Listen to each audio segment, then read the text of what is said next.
Hayatıma girdin birden, gidiyor musun?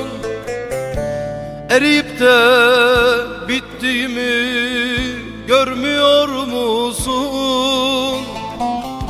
İnsanoğlu değil misin?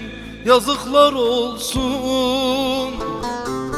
Sevdan ile düştüm derde, ne istiyorsun? Yar yar ne istiyorsun?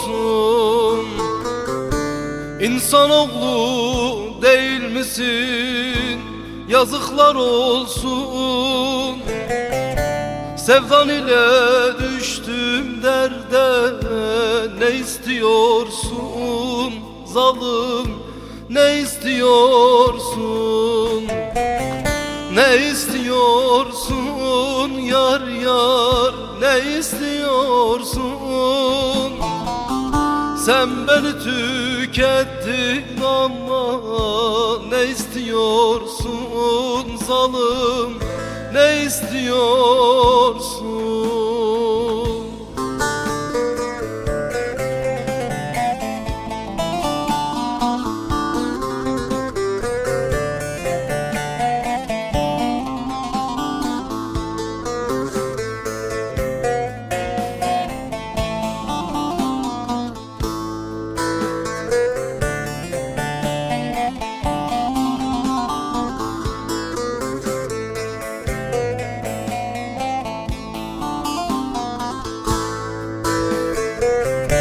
Sana gönül verdim ama mesut değilim.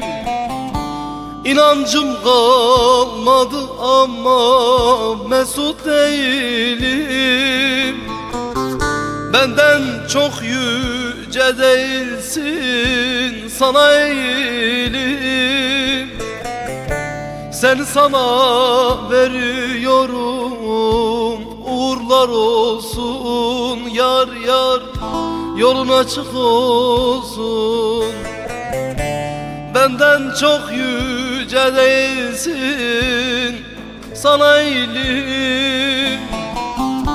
Seni sana veriyorum, ne istiyorsun? Yar yar yolun açık olsun. Ne istiyorsun zalim, ne istiyorsun?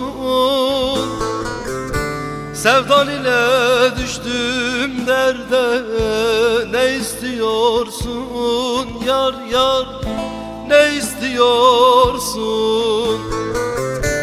Ne istiyorsun zalim, ne istiyorsun?